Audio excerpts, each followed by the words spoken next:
Okay, I would like to go over the second exam review here. Sorry we ran out of time in class on Friday to get that, but we'll just take care of it this way. As always, you can contact me anytime with any questions that you may have.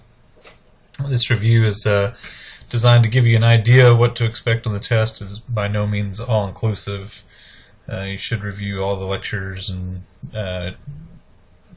handouts and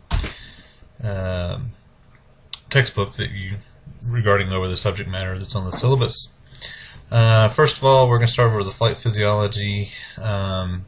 As I mentioned last Friday, the gas laws. Unfortunately, you're going to have to be familiar with the names of all the gas laws and basically how they apply in the real world. You should be given examples and be able to identify which gas law is being illustrated. You need to be familiar with the atmospheric zones, the physiological zone, the physiologically deficient zone, as well as the space equivalent zone. Need to be familiar with the different forms of hypoxia. There's different types that we talked about in the lecture.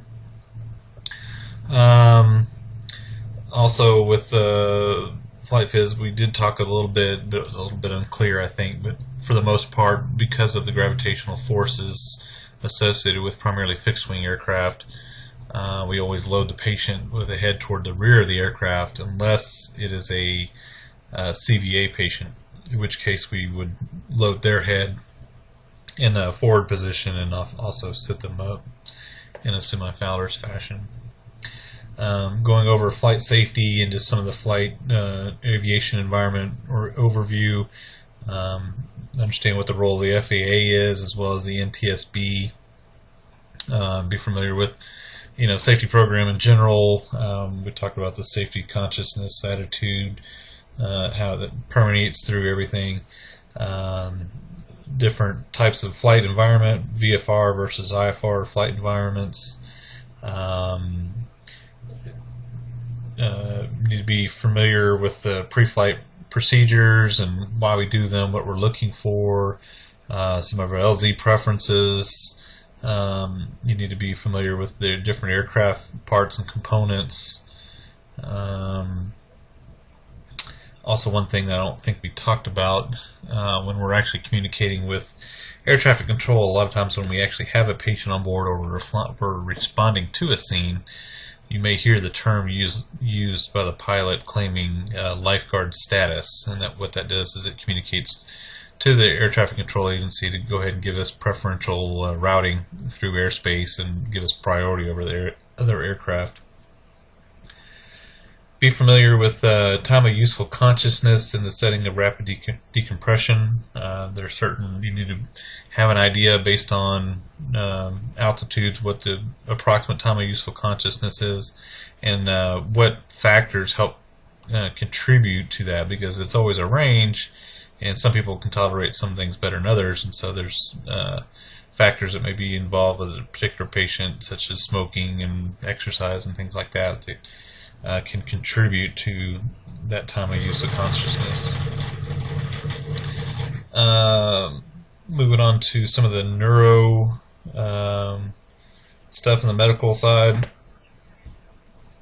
You need to be able to certainly calculate the mean arterial pressures given a systolic and diastolic pressure. In the time when we're talking about intercerebral bleeds, there's something called Triple H therapy. You may have to Google and search that, but I'm not sure I can't remember if the lecture talked about it or not. If you have any questions, if it's not on there, somebody let me know, and I can certainly talk a little bit more about it. But it's pretty straightforward. But it's Triple H therapy and treatment of different types of hemorrhagic strokes. You need to be familiar with all the different types of strokes and their signs and symptoms. Different neuro assessments like the different aphasias, being able to identify those. Let's see. And of course, along with that, you need to review your anatomy and physiology of the brain and the different parts of the brain and what their functions are.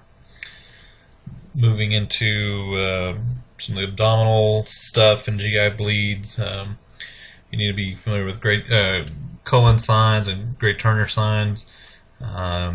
Be pretty familiar with esophageal varices. For some reason, the board exams like to focus on esophageal varices for some reason. But you need to be familiar with those. Some of the, and also especially the treatments, both meds that we give, and also there's some devices that are referenced in the book on treating esophageal varices. Renal failure, maybe quite familiar with intra-renal failure and post-renal failure. Be familiar with all the lab values associated with that. Certainly potassium, sodium, BUN, creatinine, bicarb. You need to know how we treat hyperkalemia patients, and also well, I'll get to that under pulmonary. Remember the intra-abdominal or intra-aortic balloon pump? We talked about that. Actually, before the test we took it, but the material on the day of the test is actually on this exam. And so you need to be, again, familiar with how it works. Basically, you need to understand what the triggers and certainly what the dicrotic notches are, that sort of thing. But you really need to know about the timing problems and what those augmented pressures do. You know, some go higher, some go lower. And so we need to review all that material regarding the intra-aortic balloon pump. Pulmonary stuff, we need to be familiar with all the different lung capacities and volumes. There's lots of different definitions there on different types of lung volumes. We need to be familiar with all those. I would certainly be familiar with ARDS and how we treat ARDS patients. Lots of acid-base balance stuff that needs to be.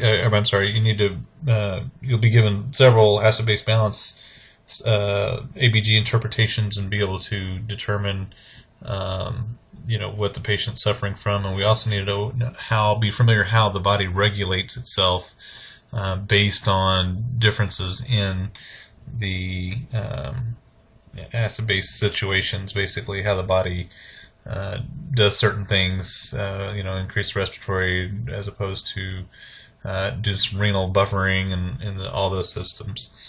Be familiar with the BQ mismatches and how those are affected.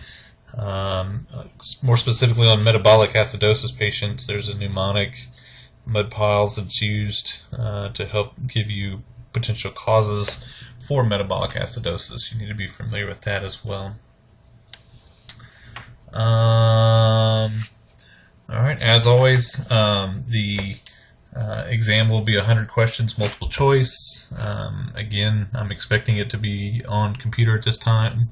However, the night before I'll make sure that it is operational. If not, then we'll have another paper exam, just like we did last week.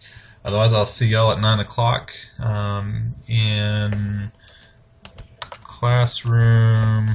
Let me verify that real quick. We're going to be in 1832, our normal classroom. So I shall see you guys then. Any questions, give me a call. Appreciate it. Thanks.